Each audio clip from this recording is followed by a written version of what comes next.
Hello good morning. आपने antibiotics के नाम तो सुने होंगे, जो एक प्रकार की दवाई होती है बैक्टीरिया के अगेंस्ट में काम करने वाली। अब बैक्टीरिया के अगेंस्ट में ये दो तरीके से काम करती है। सबसे पहले है बैक्टीरियोसाइडल के तौर पे, मतलब बॉडी में अगर कोई बैक्टीरिया एंटर कर गया है तो उसको मारने के लिए। और दूसरा बैक्टीरियोस्टैटिक के तौर पे। बैक्टीरियोस्टैटिक क्या होता है, जैसे बॉडी में एंटर कर गया है कोई बैक्टीरिया तो उसके मल्टीप्लीकेशन और ग्रोथ को रोकने के लिए या फिर इनहिबिट करने के लिए या फिर उसके जो मल्टीप्लिकेशन को डिक्रीज करने के लिए। अब आमतौर पे देखा गया है कि लोग रैंडमली एंटीबायोटिक का यूज करते हैं। कैसे करते हैं, तो किसी भी मेडिकल स्टोर में जाके साधारण सा कॉमन कफ कोल्ड फीवर अगर है तो भी आप एंटीबायोटिक लेते हैं। ऐसा बिल्कुल नहीं करना है, क्योंकि ये बॉडी में आपको रेजिस्टेंट कर जाएगी और आगे चल के ये जो एंटीबायोटिक है, जब आपको कभी कोई बड़ी बीमारी हो तो फिर ये काम करना बंद कर देती है। तो ऐसा बिल्कुल ना करें, आप डॉक्टर से सलाह मशवरा करके ही एंटीबायोटिक का उपयोग करें। जैसे कि जैसे कि कोई अगर वायरल डिजीज है तो उनमें एंटीवायरल ड्रग्स चलते हैं।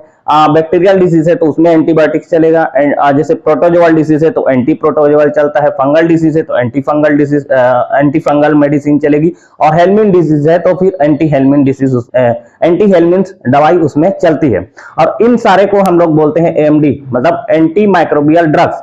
ठीक है, तो ये अलग अलग केस में अलग अलग जो दवाइयों का है वो उपयोग होता है।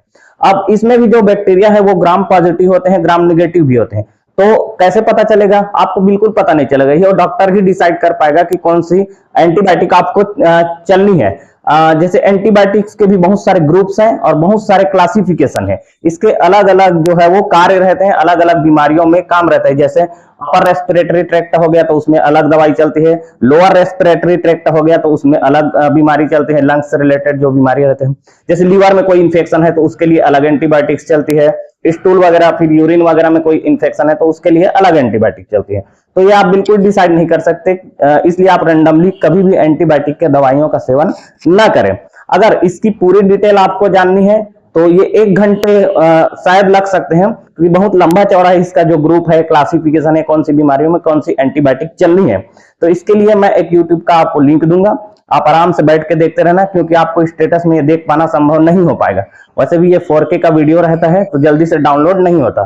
तो आज के वीडियो में मेरे को यही बताना था कि आप एंटीबायोटिक का यूज जो है वो रेंडमली कभी भी ना करें। ठीक है, क्योंकि कई सारे जो जैसे अभी वर्तमान में देखा गया है कि सर्दी खांसी बुखार सबको हो ही रहा है, तो ये वायरल डिजीज है, इसमें एंटीबायोटिक की जरूरत नहीं रहती है।